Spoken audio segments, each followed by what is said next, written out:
দাজ্জালের ভয়াবহ ফিতনা থেকে আল্লাহর কাছে পানাহ চাওয়ার জন্য রাসূল সাল্লাল্লাহু আলাইহি সাল্লাম আমাদেরকে দোয়া শিখিয়েছেন। এই দাজ্জালের ফিতনাটা আসলে কি? খুবই চমৎকার আপনি বলেছেন। চারটা জিনিস থেকে নবী সাল্লাল্লাহু আলাইহি সাল্লাম সব সময় তিনি তাআউযু করতেন, আল্লাহর কাছে আশ্রয় চাইতেন, জি, এবং তার মধ্যে দাজ্জালুর ফিতনা অন্যতম। তিনি যেমন আল্লাহ সুবহানাহু ওয়া তাআলার কাছে এভাবে দোয়া করতেন, আল্লাহুম্মা ইন্নী আউযু বিকা মিন ফিতনাতি আল মাহইয়া ওয়াল মামাত ওয়া ফিতনাতি আযাবিল কবর ওয়া ফিতনাতিল মাসিহিদ দাজ্জাল। জীবন মৃত্যুর ফিতনা থেকে। দেখেন, জীবনের ফিতনা নিয়ে আমরা এতক্ষণ আলোচনা করলাম, জি, মৃত্যুরও ফিতনা আছে। মৃত্যুর ফিতনাটা থেকে খুব কম লোকই বাঁচতে পারে। যখন তাকে কবরে রাখা হয় তখন সে একটা বড় ধরনের ট্রায়ালের মুখোমুখি হয়। এটা হলো মৃত্যুর ফিতনা। আবার কবরের আযাবও মানুষের জন্য একটা ফিতনা। যেহেতু কবরের মধ্যে দুটো অবস্থা, একটা হলো কবরের আযাব আর একটা হলো কবরের নাঈম বা সুখ সম্ভোগ।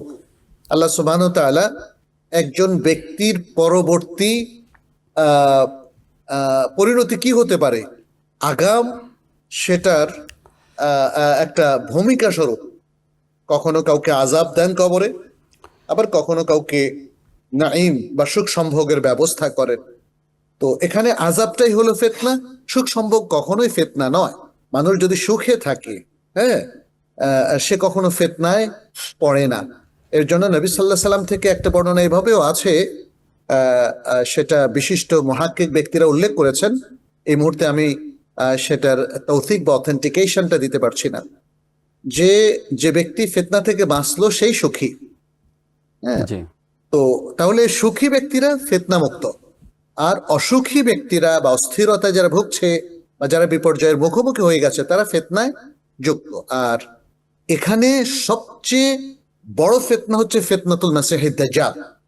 আল মাসিহুদ দাজ্জালের ফিতনা জগতের সবচেয়ে ভয়াবহ ফিতনা, কারণ সে বনি আদমকে মারাত্মকভাবে বিপর্যয়ের মুখোমুখি করতে পারে এবং তার ইমানকে মুহূর্তের মধ্যে ঝুঁকিতে ফেলে দেবে।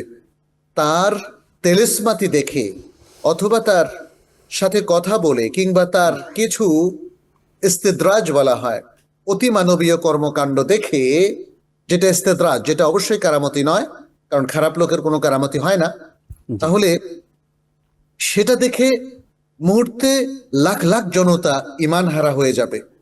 সেরকমই ভবিষ্যৎবাণী আমরা দেখলাম। সে নানা রকম ফিতনা মানুষের মধ্যে ছড়াবে এবং এই ফিতনাগুলো কিছু হচ্ছে বুদ্ধিবৃত্তিক, কিছু হচ্ছে বাহ্যিক, হয়তো জাদু টোনার মতো, কিছু হচ্ছে তার কিছু অতি মানবীয় অদ্ভুতুড়ে কিছু তার ক্ষমতা। সেটা কিভাবে অর্জন করবে অত ডিটেলসটা আসে নাই, কিন্তু তার এই সমস্ত ক্ষমতা দেখে অনেক মানুষ ফিতনায় পড়বে এবং ঈমান হারা হয়ে যাবে। আজকে আমরা দেখি যে জন্য এই যুগেও যারা দুষ্ট মানুষ কিছু তেলেসমাতি দেখিয়ে মানুষকে প্রতারিত করে, সেটাকেও বলা হয় দাজ্জাল। এই লোকটা দাজ্জাল প্রকৃতির। হ্যাঁ, জি, জাদুটোনা করে মানুষকে বা ম্যাজিক দেখিয়ে মানুষের চোখকে ধোকা দেয় এবং মানুষের কাছে এমন কিছু সে উপস্থাপন করে যেটা আসলে সে করে নাই, কিন্তু বাহ্যিকভাবে মনে হয় যেন সে সেটা করেছে।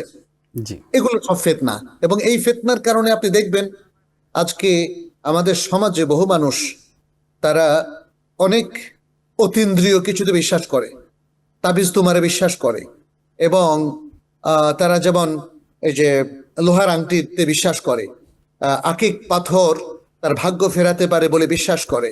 তাহলে তারা মানুষের ঈমান নিয়ে ছিনিমিনি খেলে। ফলে দাজ্জাল সম্পর্কেও নবী সাল্লাল্লাহু আলাইহি ওয়াসাল্লাম বারবার সতর্ক করেছেন, এই ধরনের পাপী ব্যক্তি, প্রতারক ব্যক্তি, সে মানুষকে ঈমান হারা করে ফেলবে তার ভয়ঙ্কর ফিতনার মাধ্যমে, অথবা তার তেলেসমাতির মাধ্যমে, কিংবা তার নানা রকম অদ্ভুত আচরণের মধ্য দিয়ে, যা মানুষের কাছে অভূতপূর্ব এবং আনপ্রেসিডেন্টেড মনে হবে। এভাবেই দাজ্জালের ফিতনা এত ভয়াবহ হবে যে নবী জি। সাল্লাল্লাহু আলাইহি ওয়াসাল্লাম বারবার সতর্ক করেছেন যাতে উম্মাহ তার ফিতনা সম্পর্কে সতর্ক হয়। কারণ উম্মাহ যদি এই ফিতনা সম্পর্কে একটু না জানে তাহলে খুব সহজেই দাজ্জালের ফিতনার শিকারে তারা পড়ে যাবে। Ad-Din Television, a complete way of life.